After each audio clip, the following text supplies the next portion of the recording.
So, this list started as a very specific mission. My wife told me, "Can you find me more games like RimWorld?" Which sounds simple until you remember, RimWorld isn't just a colony sim.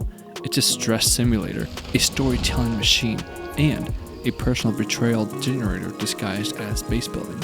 So I went digging through the Steam backlog to find 7 games of my backlog that hit that same RimWorld feel, that mix of survival pressure, systems that spiral, and the kind of decisions that you swear you'll never make again until the next winter hits.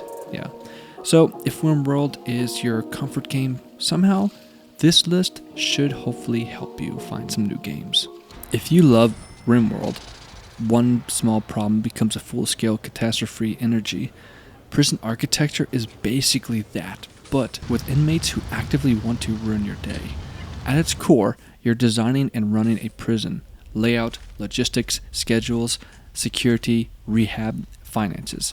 It's a top-down management sim where your blueprint decisions matter immediately. The vibe is very systems first, and once the prison starts running, you're constantly juggling efficiency versus safety.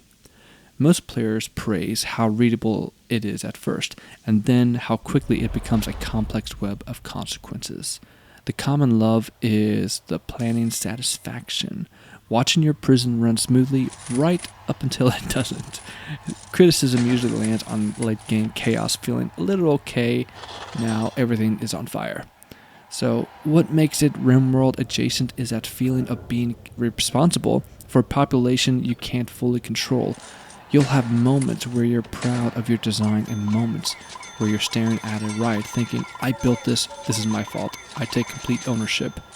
So, if you like RimWorld for the base building and crisis management more than the sci-fi theme, start here. Also, it's one of those games where you'll say, I'll just fix one thing, and suddenly it's 2 hours later. If you enjoy this kind of Steam backlog treasure hunting, consider subscribing. I'm trying to build a library of lists that help you find your next obsession, especially the games that feel like RimWorld's cousin you somehow missed. Frostpunk is RimWorld if the weather itself was the final boss, and your moral compass was optional. This is a survival city builder where you're managing a settlement around a giant generator in a frozen wasteland. You're balancing heat, food, labor, and hope, while the game pushes you into hard choices. Strict laws, harsh trade-offs, and decisions that keep people alive but make you feel slightly guilty if you have a moral conscience. Players love the tension, how every decision feels weighty, and how the atmosphere does have the storytelling for you. People also praise the snowball effect of problems. One shortage becomes 3, and suddenly the city is unraveling. Criticism tends to be that it's less sandbox than RimWorld and more structured scenarios. If RimWorld is your emergent story generator, Frostpunk is your high-stakes survival drama. It's not about 100 little stories.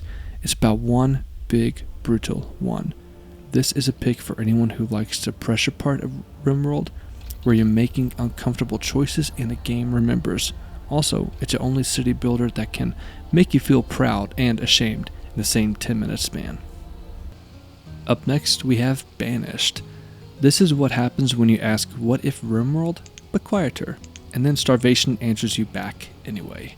This is a classic settlements builder focused on supply chains, food, warmth, tools, population growth, and long-term stability. It's less about drama and more about planning.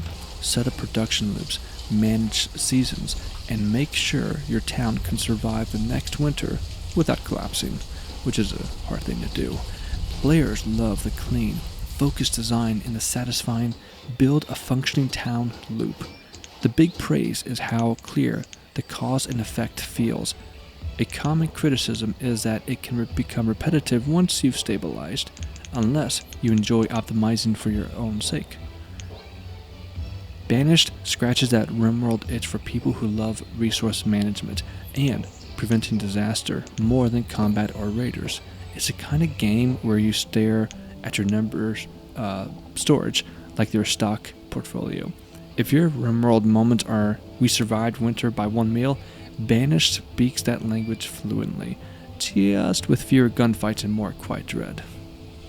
Settlement survival is like Banished's more ambitious cousin, the one with a bigger to-do list and absolutely zero chill. It's a colony sim built around expanding production chains, managing citizens, and scaling from survival basics into a more complicated economy. You're constantly balancing growth against stability.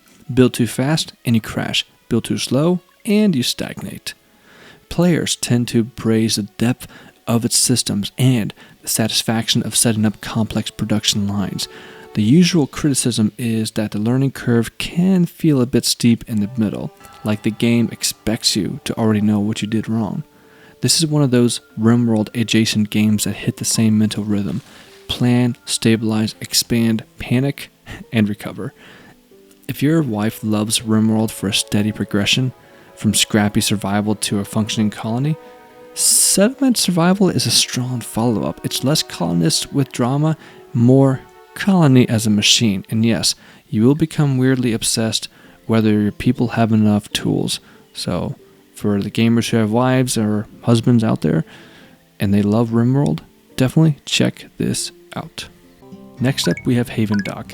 It starts off cozy and then slowly turns into, wait, when did I become the CEO of an ocean city? And we're not talking about Maryland because that has its own issues. This is a floating colony builder where you expand across the sea, managing resources, crafting, and production chains while your settlement grows from a tiny raft into something much bigger. It has that satisfying loop of building infrastructures that make everything smoother until the next bottleneck appears. Players tend to love the relaxed vibe and progression, how it rewards steady planning and incremental improvements. Criticism usually comes from folks wanting more late-game complexity or more ways for the colony to meaningfully push back.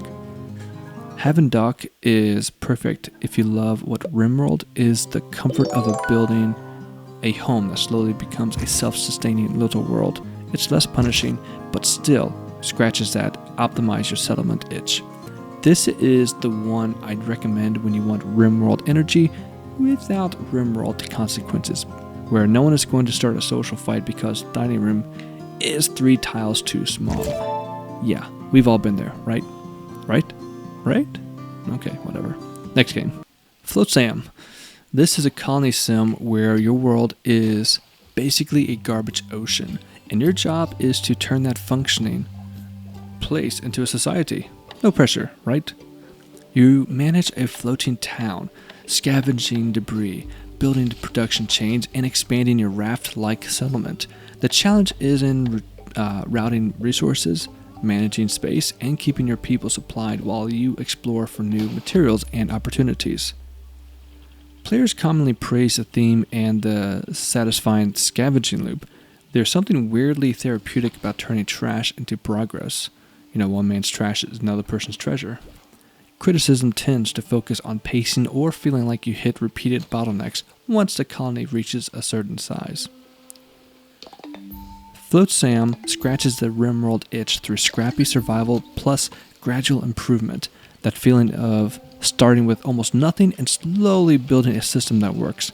It's also a great palate cleanser if you want a colony management without the constant threat of raids. And honestly, any game that makes you feel proud of building a civilization out of floating junk deserves a spot on this list. And finally, for a deep cut, Space Colony. This is like discovering an older sci-fi colony sim that somehow still gets the fundamentals right. You're building a space outpost, managing workers with needs, personalities, and quirks. While handling the logistics of keeping the colony alive, it leans more classic management sim than modern sandbox, but it still hits that loop of systems, constraints, and population management. People who click with it tend to love the charm of the old school structure, especially the character-focused management. The biggest criticism is that it's dated in some ways and won't offer the same open-ended storytelling scope as RimWorld. I'm including this because RimWorld fans often enjoy seeing something where the genre's DNA came from, Space Colony won't replace RimWorld, but it absolutely can scratch that same itch if you want a more classic, structured colony experience. This is the I want something different, but familiar pick. The kind of game you install on a whim, and then suddenly you're micromanaging oxygen like it's the most important thing you've ever done, which that's basically describes life. I mean, unless you can't breathe for whatever reason, but yeah. And there you have it. That's 7 RimWorld-like games from the backlog. Some big names, some quieter gems, and one deep cut for the genre archaeologist. I love you. If you're chasing that RimWorld feeling, systems that build story, survival pressure that turns into chaos, and the satisfaction of a colony that barely holds it together, yeah, I hope at least one of these lands for you and maybe scratches that itch. And I'm curious, what's your favorite part in RimWorld? The storytelling? The base building? The disasters? Yeah, we all know there's disasters. Let me know in the comments, because depending on what you love most, I can do a follow-up list that leans even harder into that specific itch. And I already have a few more in mind for the next list if we do it. So do let me know down in the comments. And thank you so much for watching. Hit that subscribe button. And as always, stay awesome.